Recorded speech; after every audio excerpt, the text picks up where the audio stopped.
Alors, on va parler de faire appel à la solidarité. Donc, quand on parle de faire appel à la solidarité, la première chose à laquelle on pense, c'est la love money. Alors, la love money, c'est quoi? La love money, en fait, c'est un financement participatif, mais de la part de ses proches. Alors, les proches, c'est qui? En général, on considère comme les proches, la famille et nos amis. Plusieurs moyens de financer. Premier moyen, le prêt. Alors, on va essayer d'illustrer chacun de ces moyens. Donc, pour le prêt, on va prendre l'exemple de Tonton Charles. Tonton Charles qui croit en vous, qui croit à votre création d'entreprise et qui décide de vous prêter 20 000 euros. Alors, le prêt, j'insiste sur le fait qu'il faut respecter des conditions de forme. Quand un prêt est supérieur à 5 000 euros, l'administration fiscale vous impose de déclarer ce prêt. Pour ça, il y a un formulaire spécifique. Je vous ai mis dans les ressources le lien pour y accéder. Sinon, voyez avec votre expert comptable, il saura vous conseiller et vous aider à remplir ce document.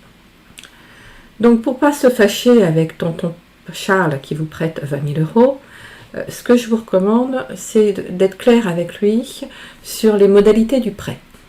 Alors, c'est-à-dire, il vous prête 20 000 euros, mais vous devez voir avec lui les modalités de remboursement de prêt, la durée du prêt, et savoir si le prêt va y avoir des intérêts ou pas dessus, et combien.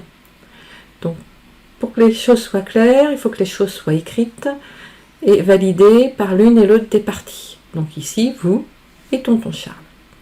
Donc voilà pour ce qui concerne le prêt. On va parler maintenant de la donation. Alors là, la donation, à la différence du prêt, la donation, il n'y a pas de remboursement à faire. C'est un don. On vous donne de l'argent. Alors, papa, maman décide de vous donner 50 000 euros pour pouvoir créer votre entreprise. Et pour cela, vous allez devoir déclarer cet argent. Encore une fois, il y a plus de 5 000 euros, donc il va falloir faire une déclaration. Au-delà de ça, on est dans le cadre d'une donation. Dans le cadre de donation, il est recommandé de faire un acte chez le notaire pour pouvoir constater cette donation. Pour éviter qu'il y ait des problèmes, notamment au moment de la succession avec vos frères et sœurs, et en cas de contrôle par l'administration, pour pouvoir justifier l'origine des fonds. Troisième manière de faire de la love money, les actions, la participation, la prise de participation. Notre ami Jean vous trouve génial, pense que votre entreprise est le prochain Google et souhaite prendre une participation dans votre entreprise en échange de monnaie, d'argent. Donc, là encore, il va falloir que les choses soient claires. Combien d'argent, combien d'actions? Qu'est-ce qui se passe si votre ami Jean veut vendre? Qu'est-ce qui se passe s'il lui arrive quelque chose?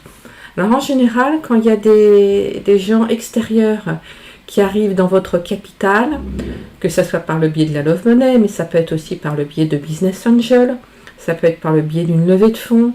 Donc il y a plein de moyens de venir faire de la prise de participation, mais il est recommandé de mettre en place ce qu'on appelle un pacte d'actionnaires pour pouvoir bien définir les modalités. Alors je dis pacte d'actionnaires, on appelle ça aussi pacte d'associés.